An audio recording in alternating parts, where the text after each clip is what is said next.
Hello, and thank you for joining me again for another reading from the book, The Faith I Live By, a daily devotional.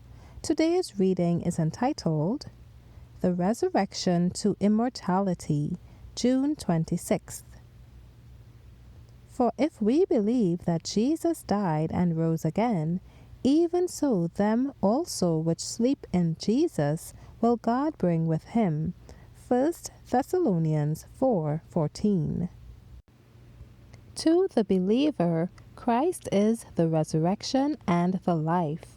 In our Savior, the life that was lost through sin is restored, for he has life in himself to quicken whom he will.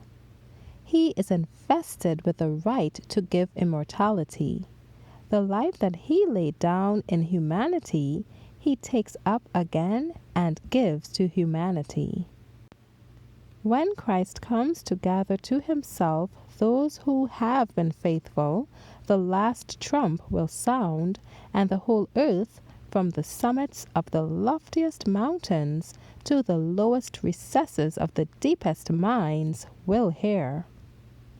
The righteous dead will hear the sound of the last trump and will come forth from their graves. All come forth from their graves the same in stature as when they entered the tomb. Adam, who stands among the risen throng, is of lofty height and majestic form, in stature but little below the Son of God. He presents a marked contrast to the people of later generations. In this one respect is shown the great degeneration of the race. But all arise with the freshness and vigor of eternal youth. The mortal, corruptible form, devoid of comeliness, once polluted with sin, becomes perfect, beautiful, and immortal. Restored to the tree of life in the long-lost Eden, the redeemed will grow up to the full stature of the race in its primeval glory. The living righteous are changed in a moment, in the twinkling of an eye.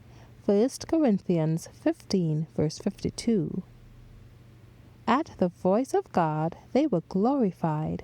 Now they are made immortal, and with the risen saints are caught up to meet their Lord in the air. Little children are borne by holy angels to their mother's arms. Friends long separated by death are united, never more to part, and with songs of gladness ascend together to the city of God. All the precious dead, from righteous Abel to the last saint that dies, shall awake to glorious immortal life.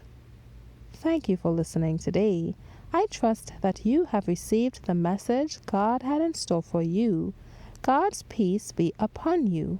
Maranatha.